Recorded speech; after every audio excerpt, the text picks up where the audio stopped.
Hi, I'm Beth Bohstedt. I'm the manager of access services at the Grinnell College Libraries in Grinnell, Iowa.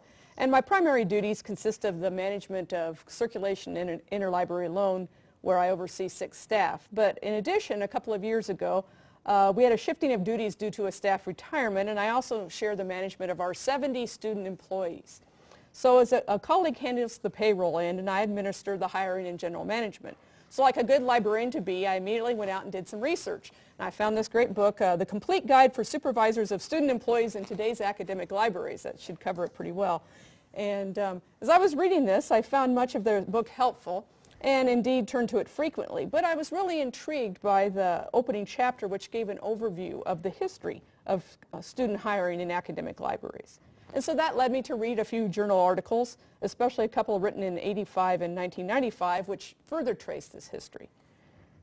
In 1985, Emily White wrote an article for the Journal of Academic Librarianship reporting that reliance upon student library assistants had become traditional in American institutions of higher education. White outlined this tradition, noting that opinions have been mixed on the usefulness of student employees. One expression was blessings and headaches. David Gregory's 1995 article in the Journal of Library Administration also gave a brief look at the changing roles of student workers in academic libraries and the changing attitudes of supervisors and administrators. He suggested this perspective might help us manage today's student workers more effectively with the spirit of reciprocity and interdependence. The Baldwin-Barkley book, those articles and others, speak of the recent trend in academic libraries to give increasing responsibility to student employees, from copy cataloging to staffing the reference desk. In our increasingly digital world, student employees are being required to assume more complex technical and service tasks. At Grinnell, we use student employees in virtually every department in the libraries. Students work at the circulation desk, in the stacks. They open and close our science library, process interlibrary loan materials, monographs, serials. And in the last couple of years, we've initiated programs whereby students perform basic cataloging and work unaided at our reference desk. But is this a new trend or a repackaging of an older phenomenon? I found it fascinating to trace this history, and as early as 1853, a report of the Librarians' Conference noted that some university libraries employed student assistants. Brown's University Library in 1893 consisted of the director, one assistant, and a student helper. So I'm going to give you a whirlwind tour of the student employment in academic libraries throughout the last century.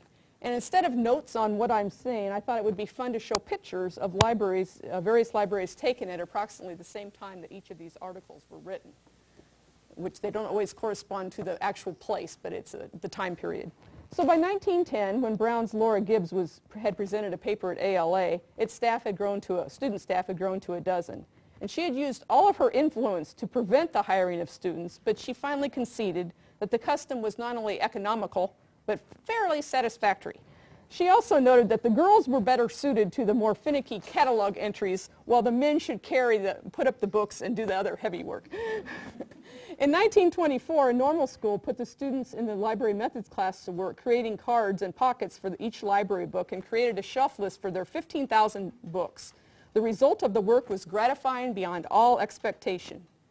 In the 1930s, Hiram College had an intensive year-long unpaid apprentice program by which they chose their students to hire.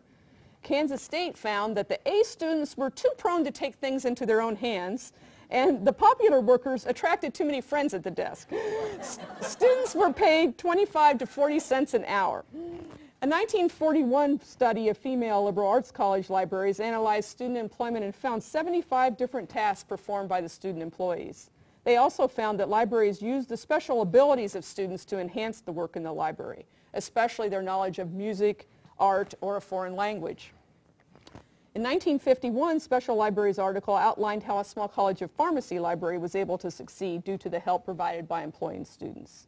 In the early 60s, Antioch College's application process included checking a cart for misplaced books while a tape recording of a noisy circulation desk played nearby. In 1970, college libraries were facing the same restless disruption as the rest of campuses, and a librarian at Brigham Young asked what responsible voice student employees might have in the administration of the library. White's 1985 article noted that methods of hiring student assistants had become more realistic and flexible. In 1995, Gregory wrote that the previous decade's literature was inclined to chronicle achievements, experiments, and innovations of student employment in libraries. This trend continues into the 21st century, as this April Coastal Carolina University wrote of their program of using undergraduate students to provide full reference service. I know you're not going to have time to read all of the examples on this timeline that I wrote up of tasks employed by students in libraries over the last 100 years, but I have to ask if we've been truly innovative, or are we just repackaging old ideas? It appears that student employees have been an integral part of academic libraries for many years. I also found it interesting that the qualifications each generation of supervisors has found important hasn't really varied much over the years. I deliberately didn't categorize these by year, as this list could be applied to any decade, or indeed any job. The traits that we value in our student employees have been consistent over time. Likewise, I found many similarities in the articles on training student employees, which seem to be popular in every decade. While today we may rely more on computer modules than mimeographed instruction sheets, setting expectations and hands-on training methods work as well now as they always have. Almost all of this research underscores the variety of tasks given to student employees, almost as long as there have been academic libraries. These included not only mundane chores, but challenging vital tasks integral to the function of the library. As I trace this history, I found that nothing is new under the sun, and we can learn much from our predecessors. Thank you.